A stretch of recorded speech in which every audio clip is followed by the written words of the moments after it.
Welcome back to the Vibrational Stage Podcast. I want to begin this week with an observation that may feel uncomfortably familiar. Many of the most capable, intelligent, accomplished people I know are carrying a quiet frustration that they rarely discuss openly. From the outside, their lives appear successful.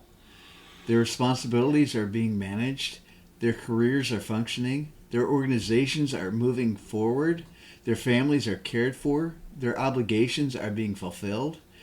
Yet underneath all of that competence is a question that often goes unspoken. A question that sounds something like this: I don't know what matters anymore.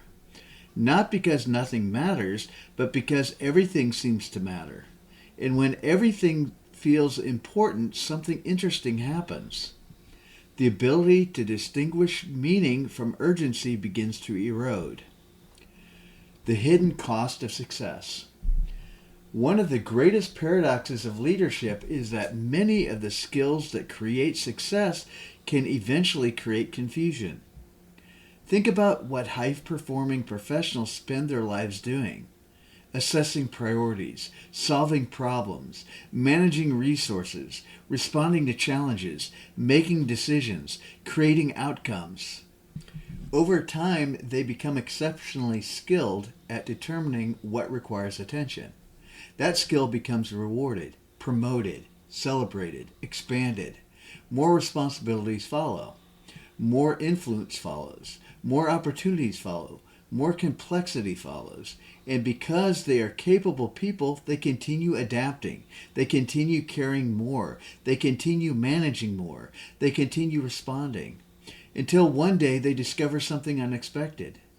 They know exactly what requires their attention, but they no longer know what deserves their attention. And those are very different things. The difference between urgency and meaning.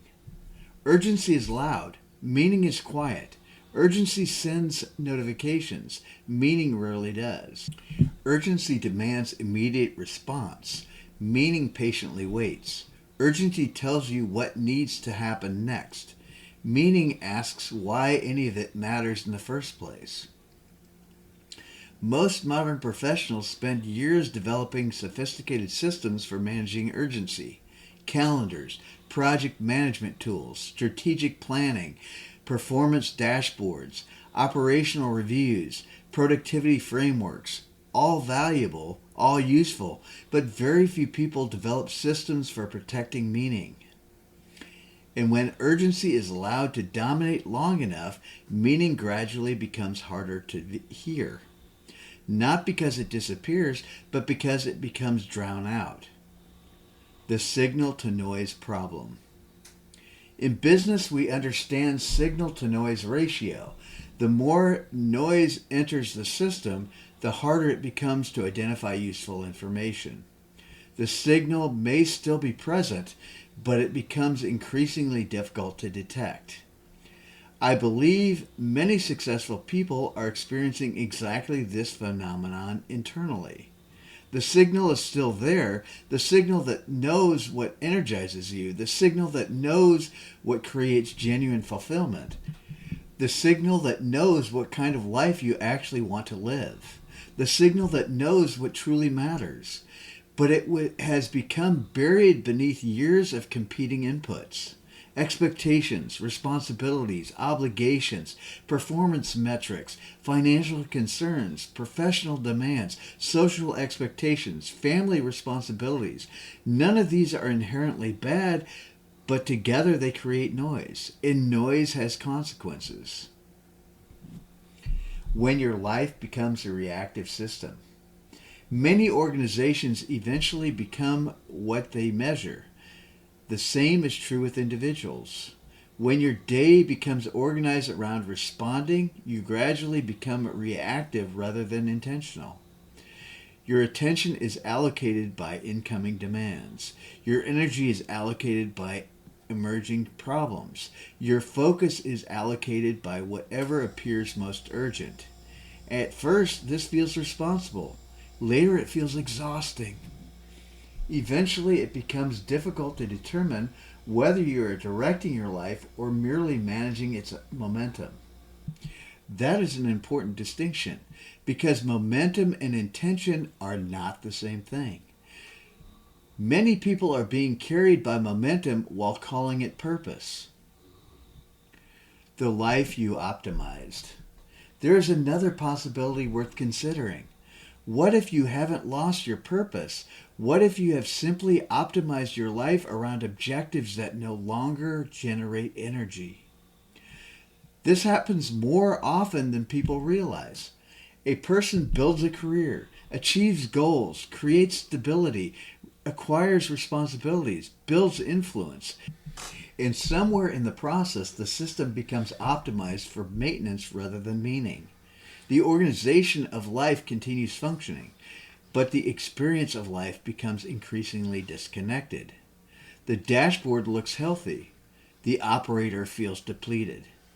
That gap is important because many people attempt to solve it by improving the dashboard. More achievement, more optimization, more efficiency, more goals. But perhaps the issue is not performance. Perhaps the issue is alignment. The question beneath the question. Most people believe they are asking what matters. I think there may be a deeper question hiding underneath. The deeper question is, what still creates energy? Not excitement, not stimulation, not distraction, energy. What leaves you feeling more alive after engaging with it?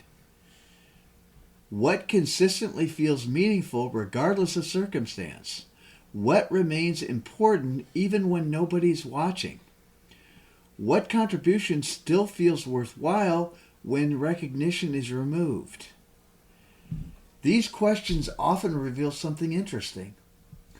What matters is usually simpler than we imagine, but simplicity is difficult to hear when complexity dominates the conversation. A different kind of inventory. Many leaders regularly review financial reports, operational reports, strategic reports, performance reports, progress reports. But how often do we review alignment? How often do we pause long enough to ask, where is my energy going? What is generating meaning? What am I carrying that no longer belongs to me? What commitments are consuming attention without creating contribution? What obligations have quietly become identities? What expectations am I continuing to satisfy long after they have stopped serving anyone? These questions are not indulgent, they are strategic, because misalignment creates inefficiency at every level of the system, including human systems. The first step this week. I don't want to offer a solution today. I want to offer an observation. Pay attention this week to moments where something genuinely captures your attention. Not because it's urgent, not because it's required, not because someone expects it, but because it resonates. Notice these moments. Notice what generates energy rather than merely consuming it.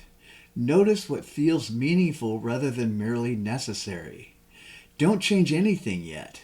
Simply observe, because before clarity returns, awareness must return.